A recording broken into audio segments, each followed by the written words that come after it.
মুহাম্মদুর রাসূলুল্লাহ সাল্লাল্লাহু আলাইহি সাল্লাম জিন্দা শুয়ে আছেন মদিনাতুল মুনাওয়ারায়, সেখানেও নবী মুহাম্মদুর রাসূলুল্লাহ মুহূর্তে মুহূর্তে মুহূর্তে মুহূর্তে উম্মতকে স্মরণ করতেছে, উম্মতকে স্মরণ করতেছে। আর স্বার্থপর উম্মত, স্বার্থপর উম্মত কি স্বার্থপর! আহা, হাসরের ময়দানে নবীজির সুপারিশের আশা করি, কিন্তু নবীর চরিত্র ধারণ করি না, নবীর আখলাক ধারণ করি না, নবীর আদর্শ মোতাবেক আমি চলি না।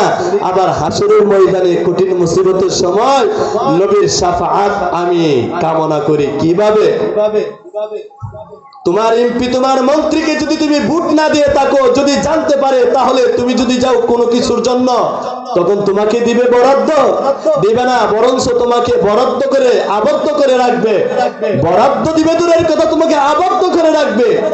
আর সেই দিন, যেই দিনে তামাম দুনিয়ার যত শক্তিশালী ছিল, আছে, থাকবে, সমস্ত শক্তিশালীরা নবীর সামনে ফানি, সেখানে বলবে, ও আল্লাহ রাসূল, আমার জন্য একটু সুপারিশ করুন।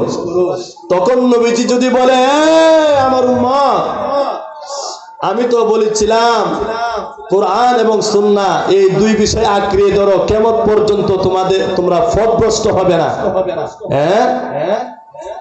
এর মাঝে ছিল আমার দাড়ি, সুন্নাত, এই দাড়ি দাড়ি দাড়ি। তুমি পাগড়ি পরো নাই, পাঞ্জাবি পরো নাই, মিসওয়াক করো নাই।